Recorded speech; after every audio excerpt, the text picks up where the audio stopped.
But what can you say, man? I mean, you know, we did a great job tonight in the second half, and that's where this was done. So let's just start it here, man. The first half, it was a mess. We were a mess. We were absolutely putrid. Sloppy offense, no rhythm, no defensive intensity, none of that. It looked like one of those nights where the Knicks were going to lose and they were going to sleepwalk in Utah. And that's what it looked like in the first half. But you got to give the Knicks credit.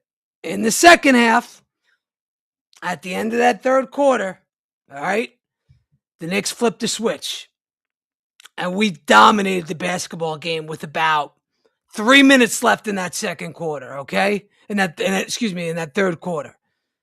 So in the second half, overall, Knicks shot 69% tonight. 69%. All right? And 9 of 16 from 3. That's what? 57% from 3? All right? And they locked in, and they finished with 37 team assists. I believe that's third highest this year, if I'm not mistaken. Something like that. And guess what? The Knicks are now 16-2. My favorite stat.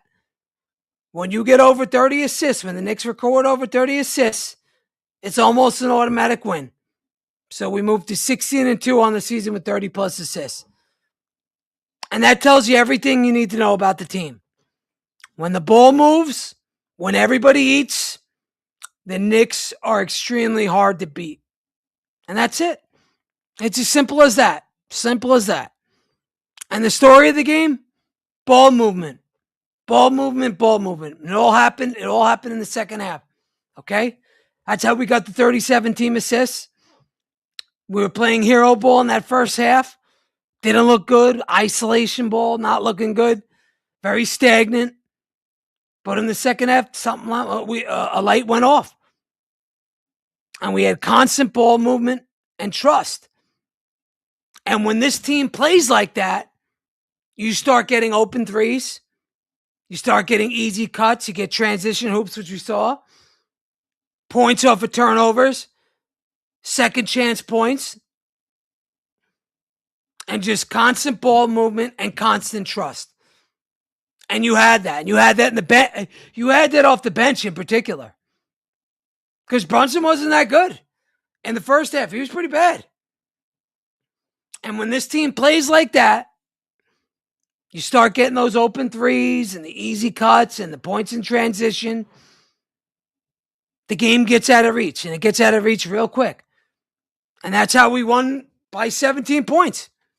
Like Jimmy said, we covered the spread. Spread tonight was 14 points. So, player breakdowns. Listen, Brunson wasn't good in the first half. I'm going to be honest. He wasn't. But he finished with 28 and 8. And he completely controlled the game in the second half. And that's what leaders and that's what your captain's supposed to do. When the game looked early ugly, Brunson, he settled everything down at the end of that game. And that's what matters. OG Anunoby, 22 points. Another quiet night, 22 points. Who would have known he scored 22? You wouldn't have known that if you just... Like, I watched the game. I would have said he scored maybe 16. But he scores efficiently. And you never have to worry about OG's effort defensively. And he's always going to be playing physical. And that's what you love about OG. And that's what you like about this team.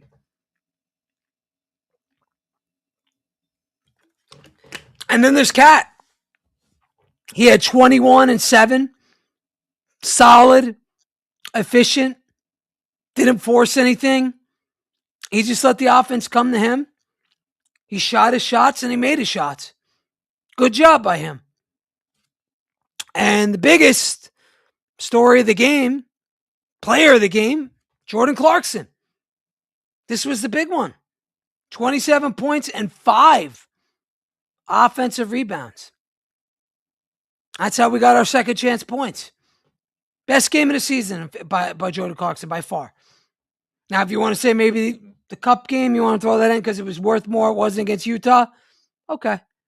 But offensively, defensively, and just being engaged, this is Jordan Clarkson's best game in a long time. And it was nice to see him play this way. It was nice because we needed this. And if we want to go on that finals run, guess what? You're going to need Jordan Clarkson. You're going to need games like this from him in the playoffs. And you know what?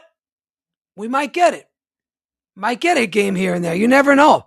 Playoffs are crazy. Guys like Campaign go off in the playoffs. And what was the other story of the game tonight? Bench domination. Knicks bench had 47 points tonight. And that was with 3 minutes left. I don't know what they ended up with. But we had 47 points with 3 minutes left in the game. Might have scored 50, but that's insane production. Diawara gave you 10 points, and he gave you that highlight Euro step that's going to be replayed over and over tomorrow on the timeline. Alvarado chipped in 7 assists. That's winning basketball. That's everybody contributing. That's what you want. So shout out to the Knicks.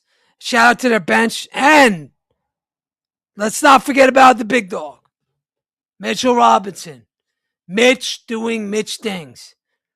13 rebounds, 5 offensive, protecting the glass as usual, protecting possessions, getting second chance opportunities. Great job by Mitch. Great job by Mitch. Great job, as always. But the one downside to this game, all right? The Mikal Bridges problem. He's had now 4 bad games in a row. 5 points tonight by him. And a team worse, minus 13. And I'm not going to sugarcoat this anymore. Listen, I know we gave up 5 first-round picks for this guy.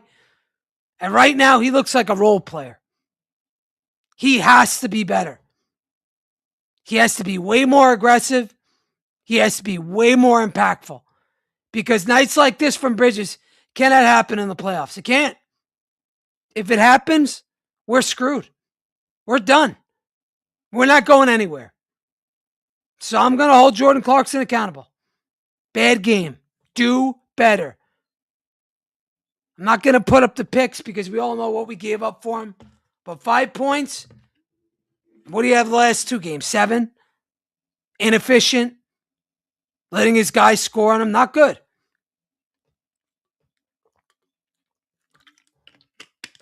Not good. But let's talk about the big picture. Despite the ugly start, this is what exactly good teams do. They adjust, they respond, and they close games. It's that simple. Hold on, I got Mike Brown. Let me get Mike Brown here, but I have to pause it because I cannot show him on YouTube. So give me 1 second as I'll get to Mike Brown. I'll remove us from YouTube